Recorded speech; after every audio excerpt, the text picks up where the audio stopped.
Sometimes evil doesn't come with fangs, blood, or shadows. Sometimes it comes in the form of a smiling friend, the kind of person you once shared secrets and laughs with. This isn't a ghost story, but it haunts just the same. This is the tragic, twisted, and unforgettable case of Tove Tönnies. She was 21, bright, ambitious, and beloved in her community. A med student, substitute teacher, and a competitive soccer player. Her life was full of hope, momentum, and future plans. But one decision, one night, put her in harm's way. And the people she trusted the most became her biggest threat. Tove lived in Vetlanda, a quiet Swedish town of 14,000. It's the kind of place where doors stay unlocked at night, where people say hello in passing and trust comes easily. But even the calmest towns have shadows you don't see. And this night would reveal one of the darkest in years. That evening, Tove stayed in with her boyfriend Albin. They played Minecraft, laughed with friends, and kept things simple. Nothing seemed off. It was a peaceful, regular Saturday night. But then a message from their friend Mohammed changed everything. He said they should go out. The town was buzzing tonight. It was October 1st, and celebration was in the air. Muhammad invited them out, along with his brother Amir. Tove was hesitant, but eventually agreed to go out. Albin stayed home to take care of their dog. Tove got on her bike and rode to Nojet. Nojet was more than a bar. It was a community hub. You could get food, hear music, and meet familiar faces. At 12:10 a.m., she arrived and found Muhammad and Amir. They had less than an hour before the bar closed. The night seemed short, but what happened next would echo forever. Just minutes after 1 a.m., Albin received a message. It simply read, "Johanna hit me." That's all it said. No context, no follow-up, just 5 chilling words on screen. Albin immediately called her. Tove picked up and sounded calm. She said she'd explain everything when she got home. But she never came home. And the explanation never came. Albin tried calling again at 1:49 a.m., deeply concerned. Tove answered.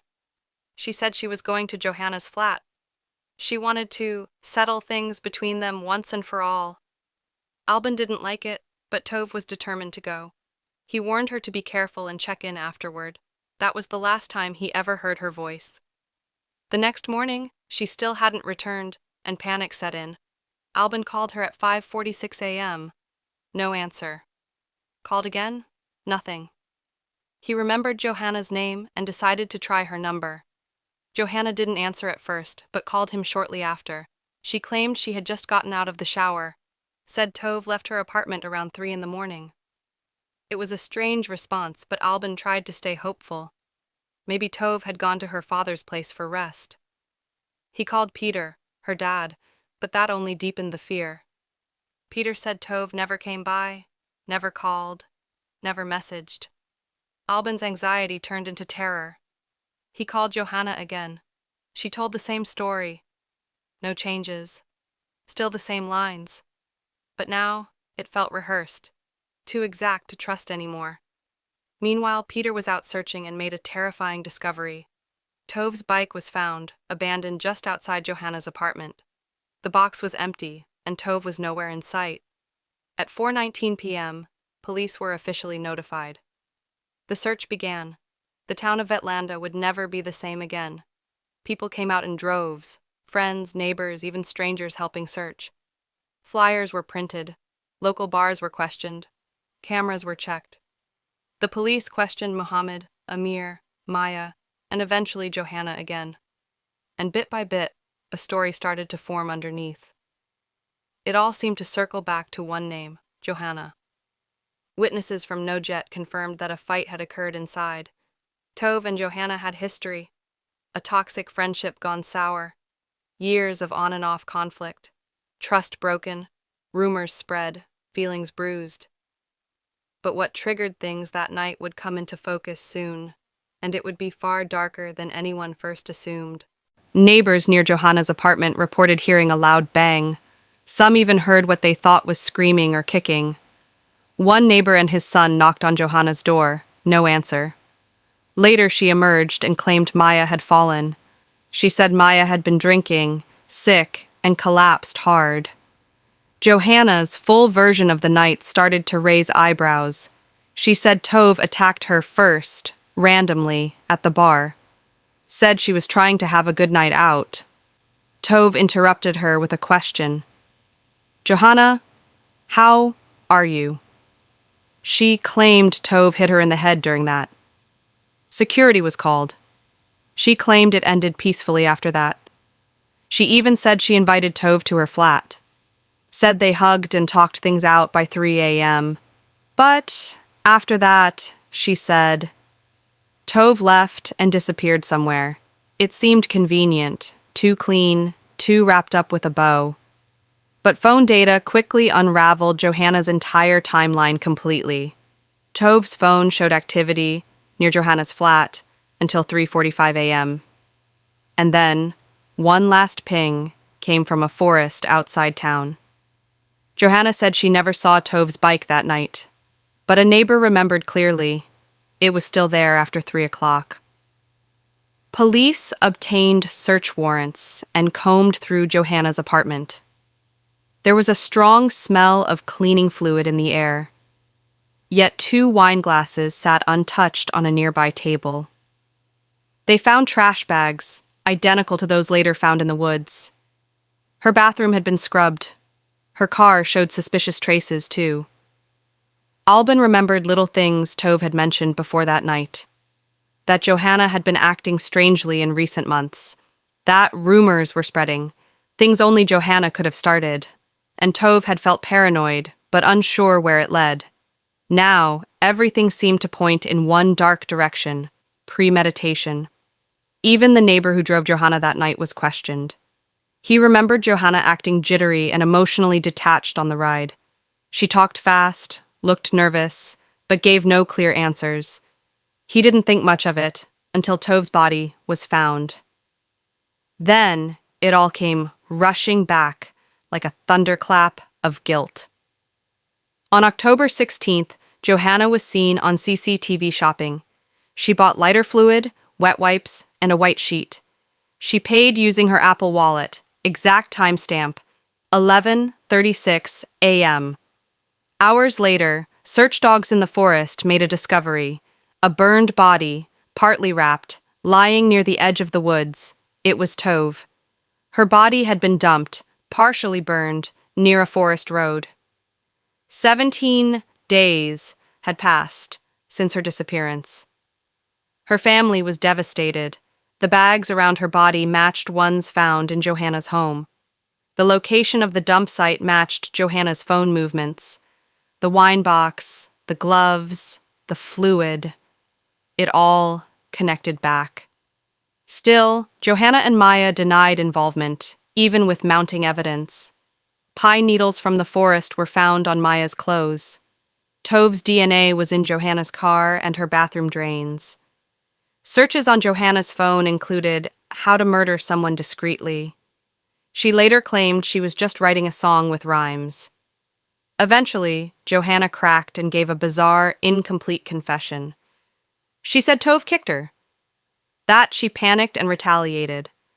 Claimed she put her hands around Tove's neck in fear. Said Maya held her arms to stop her from lashing. But the coroner's report ruled out accidental choking or panic.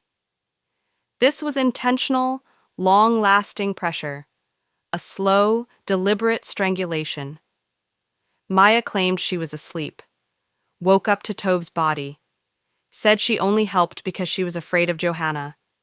But evidence showed Maya's phone stopped working at 3 a.m., then reconnected hours later, after movement through forested terrain nearby. Digital forensics confirmed the route. Their phones moved together that morning. Data showed activity near the forest between 4:25 and 4:50. They were seen together on nearby CCTV footage around that time. Still, Maya insisted she had no idea Tove was dead. Yet all signs pointed to shared knowledge and shared responsibility. At every turn, Johanna changed her version of events. She claimed she didn't know what to do afterward, said she and Maya checked for Tove's pulse together, then said she had no idea how to find one. She said they panicked, said they were both too scared, But the cleanup and disposal told a different story entirely. They used trash bags. They wrapped her body in a sheet. They drove out together, purchased chemicals, wore gloves, bought supplies. They tried to clean the apartment but left key evidence. If it was panic, it was disturbingly calculated panic. Tove's DNA was not only in the car and bathroom, it was also on Johanna's bedsheets and under her nails. The scene had been staged, but not perfectly, not completely. Enough was left behind to piece together what really happened. The prosecution had a case built not just on suspicion, but on phone data, witness testimony, and forensic certainty. When shown this evidence, Johanna gave another version again. She now said it wasn't murder, just a tragic mistake. She said Tove had strangled her first, and she fought back. She said Maya helped only because she told her to, but Maya, when questioned separately, denied those claims completely. She said she was asleep, that she didn't see anything, that she only helped move the body out of fear, that Johanna handled everything, that Johanna had the plan. And yet, Maya's fingerprints were found on multiple cleanup items. Her digital trail moved through the same areas Johanna traveled.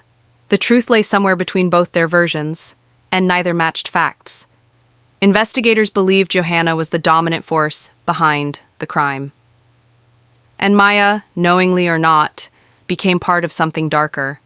Their relationship had a strange dynamic: control, dependence, shared secrets. Together they carried out something far worse than a fight. The trial of Johanna and Maya began in March 2023. The nation watched. Swedish media covered every chilling courtroom detail. Prosecutors presented phone data, search history, DNA evidence, and surveillance footage. The defense tried to argue it was all a misunderstanding, that Tove had simply choked on her own vomit. But the coroner's report shattered that theory immediately in court. The injuries on Tove's neck were not consistent with vomiting. They were consistent with prolonged manual pressure, intentional strangulation by hand. The bruises on her arms showed someone held her down. Evidence also suggested she had been dragged across a surface. Johanna's internet history was damning. How to kill someone discreetly. What is prison like? Lyrics about death, notes reminding her to clean the car, an entire song written about Tove and her twin Mai, filled with insults, jealousy, hatred, obsession, cruelty masked as creativity. She told the court it was all part of a character, a project, a song, a poem she never intended seriously, but the jury didn't buy it, nor did Tove's family. They had seen the red flags long before that night. In January 2023, long before the trial began, more emerged. Someone had set fire to Tove and Mai's family door. Investigators later placed Johanna's phone near the location at that time. It matched a disturbing pattern, obsession turning into escalating violence. A fire, then a death, then a cover-up.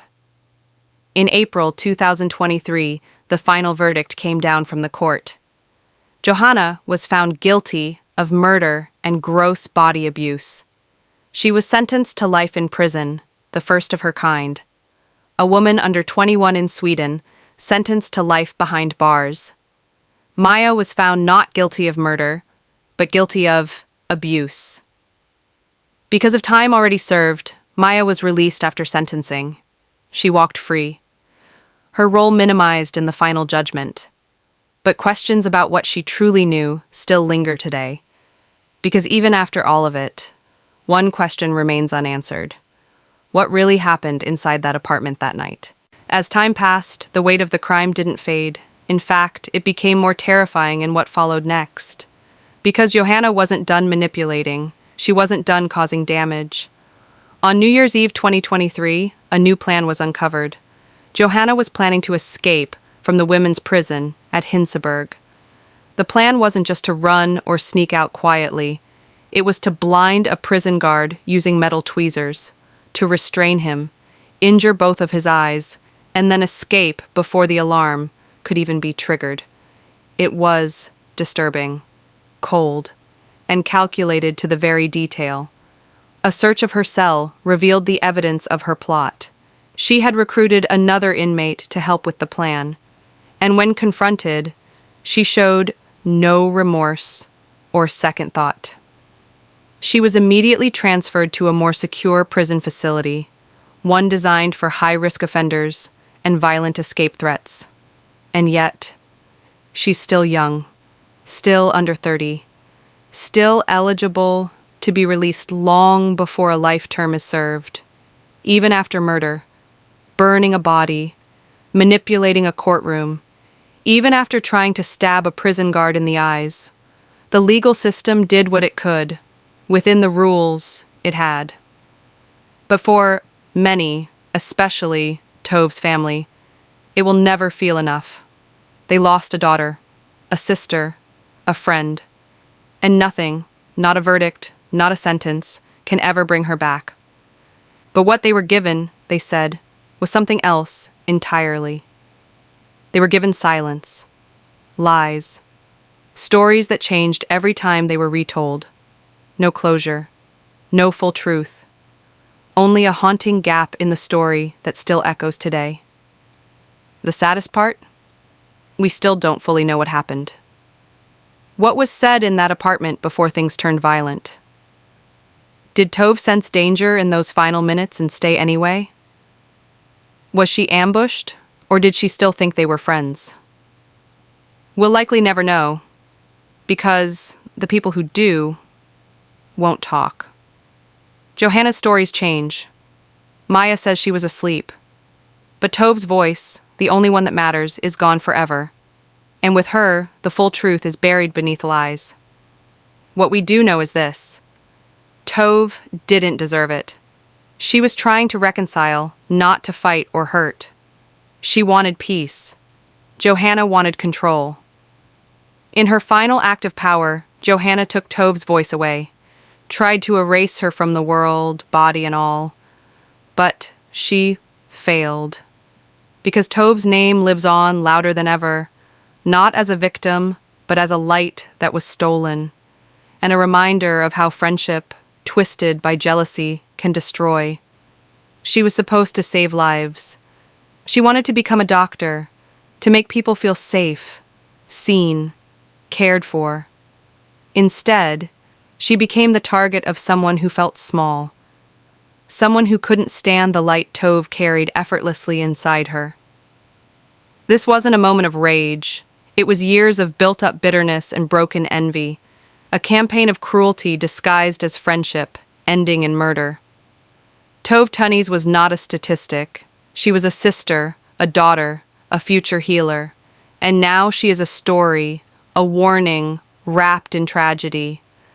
That sometimes the person smiling next to you isn't your friend. They're just waiting for the moment they can finally strike. Sometimes the scariest monsters don't come from nightmares. They come from people who used to sit beside you in class. And Tove's story is not just a headline.